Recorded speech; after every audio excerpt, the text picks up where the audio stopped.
যা খাওয়া হচ্ছে, ব্রেকফাস্ট হচ্ছে। গুঞ্জা তো খুব খুশি আজকে লুচি আর হচ্ছে ছোলার ডাল পেয়ে, তাই তো? খুশি তো, হ্যাপি তো গুঞ্জা? হ্যাঁ, লুচি ছোলার ডাল হলে গুঞ্জা খুব খুশি। অনেকদিন পর করলাম বল লুচি ছোলার ডালটা, ভাইকে স্কুলে দেবো বলে। এই অজুহাতে ব্রেকফাস্টটা লুচি ছোলার ডাল আমি বানাই না, খুব একটা বানাই না। অনেক দিন পর বানালাম, কবে লাস্ট বানিয়েছি আমার নিজেরও মনে নেই। বাবা চেটে পুটে খাচ্ছে। হ্যাঁ, ইউটিউব দেখে আমি ছোলার ডালটা কীভাবে বানাতে হয় দেখে নিলাম, তাই তো? হ্যাঁ, ঠিক বলেছে, গুঞ্জার কথাটা ঠিক বলেছে। ছোলার ডালটা আমি রাতেই ভিজিয়ে রেখেছিলাম যাতে সকালবেলায় উঠে ডালটা প্রেশারের সিটি মেরে চটপট করে নিতে পারি, কারণ ওর স্কুলে লেট হয়ে যাবে। আর তো তাড়াহুড়ো ছিল আমার, লুচি কয়েকটা করে নিয়েছি আর বাকিটা করব পরে। লেচি করেছি, বেরিয়ে গেলে ছেলে স্কুলে, তারপর আমাদের জন্য করে নিলাম গরম গরম লুচি অনেক দিন পর।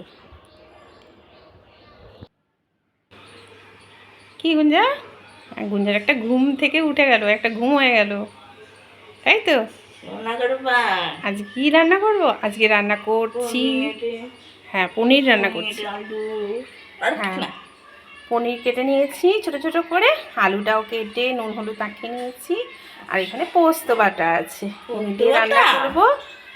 পনির ভাত হয়ে গেছে। খুশি তো? গুঞ্জা তো খুব খুশি।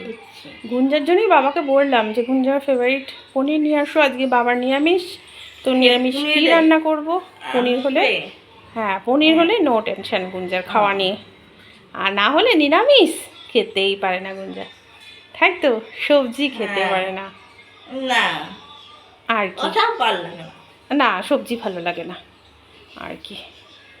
চলো রান্না করে নিই। পনিরটা ছোটো ছোটো করে কেটে নিয়েছি আর হালকা তেলে ভেজে নেব, বেশি তেল দিইনি, একদম অল্প তেলে অনেকগুলো করে ভেজে নিচ্ছি একবারে। তো রান্না করি। ধন্যবাদ সবাইকে।